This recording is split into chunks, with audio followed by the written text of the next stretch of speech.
All right, let's talk about something we've probably all experienced at some point. That boss who's always kind of looking over your shoulder, questioning every little decision you make. It's that really fine line between being guided and being, well, controlled.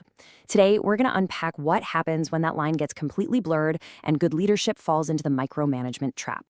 So let's just jump right in and get personal for a second. Think about your own job, the team you're on right now. It really all boils down to one simple but incredibly powerful question. And the difference? Man, it's huge, isn't it? Being led feels empowering, like you're part of something. But being controlled? Ugh, that's where micromanagement rears its ugly head. And listen, this is not just some annoying personality quirk. We're talking about a genuinely destructive pattern of behavior. Okay, so that definition sounds a little textbook, right? Excessive oversight, limiting autonomy, but what does that actually feel like in the real world? Well, research paints a much darker picture.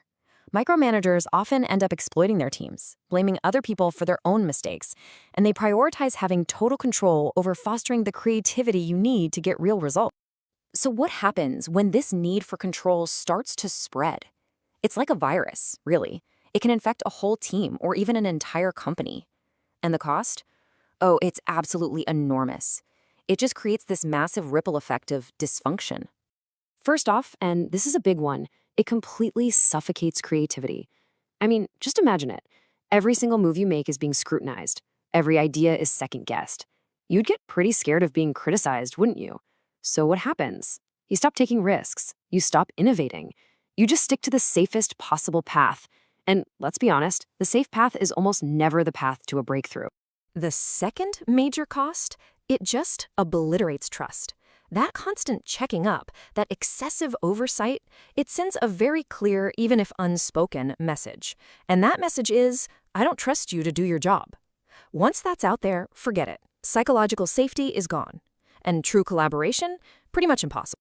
And where does this downward spiral end? Yep, you guessed it, burnout. When you're constantly being monitored, your confidence just evaporates. So does your motivation. People end up feeling completely exhausted, totally disengaged, and just undervalued. It's a surefire way to lose your best people. And the crazy part is, it's not because the work is too hard.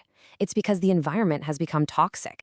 It's so easy to just slap the bad boss label on someone and call it a day, right? But what's actually going on inside their head? Well, a lot of the time, this behavior comes from this deep, almost like a psychological glitch in how they interpret what their employees are doing. And there's this really fascinating theory that gets right to the heart of it. So at its core, it's what you'd call a cognitive error. Picture this. An employee misses a deadline. The micromanager's brain, it just completely skips over all the possible real-world reasons. Like a client was late getting back to them, or the software crashed. Nope. It jumps straight to blaming the employee's character. They must be lazy, or they're just not competent. It's a fundamental misjudgment. And you can totally see how this creates a vicious, toxic cycle. The manager assumes the person is incapable, so what do? They tighten their control. Then the employee, who's feeling totally stifled and probably isn't even clear on the expectations anymore, starts to underperform.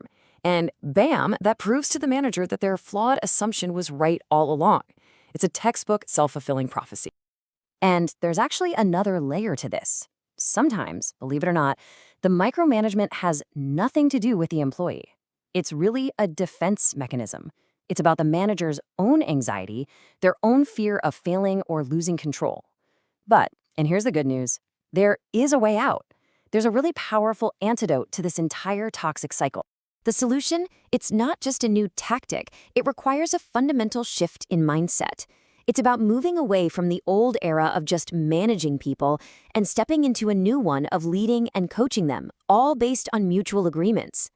Think about a rowing team. A great leader isn't the one leaning over every single rower, criticizing how they hold their oar. No way. The great leader is the one making sure the entire crew is rowing together in perfect sync toward the same destination. It's about leading the team, not managing every single task. And you can get there with a really simple but incredibly profound framework. It's called Lead, Agree, and Coach. Just 3 steps. Think of them as this inseparable trio. Lead is all about setting that big, compelling vision. Coach is about developing your people and helping them grow. And that middle part, Agree, that's the secret sauce. That's the glue that holds it all together. It's where you turn top-down demands into real, mutual agreements. And this whole thing stands on one single foundation. And you probably guessed it, that foundation is trust. Plain and simple. Without trust, none of this works. It all falls apart. But trust isn't just some vague feeling, right? It's built on three really clear pillars. First, character. Do people actually believe you mean what you say? Second, competency. Do they believe you have the skills to actually lead them? And third, connection. Do they feel like you're all in this together, shooting for the same goals? Okay, so this all sounds great in theory, but how do you actually do it? Let's get practical. Let's break down the actionable playbook for this new model of leadership. It really starts with understanding the two core roles every great boss has to play.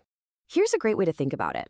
The leader, they're the one with the telescope, looking out at the horizon, setting the destination. They're all about the where and the why. The coach, on the other hand, is focused on the team right here, right now. They're nurturing growth, focusing on the who and the how. And the thing is, a truly great boss has to be both.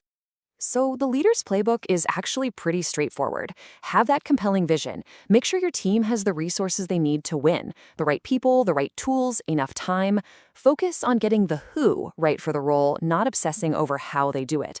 And then, and this is the part that absolutely terrifies a micromanager, you have to get out of the way. Let them work. Trust them. Now, the coach's playbook is all about development. This is where you turn those one-sided expectations into two-way agreements. It's where you put people first by actually caring about their career goals, not just this quarter's targets.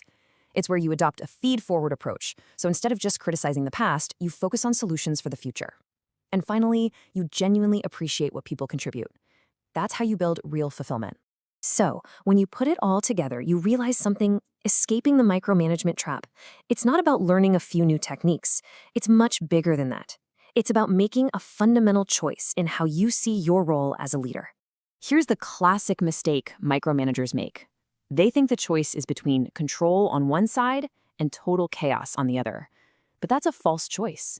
The real choice is between control, which we now know leads to dysfunction, and trust, which is what unlocks a team's true potential. So that brings us right back to that central question. Whether you're a leader or part of a team, is the environment you're in built on control, or is it built on trust? Because that answer, well, it changes absolutely everything. Thanks for joining us.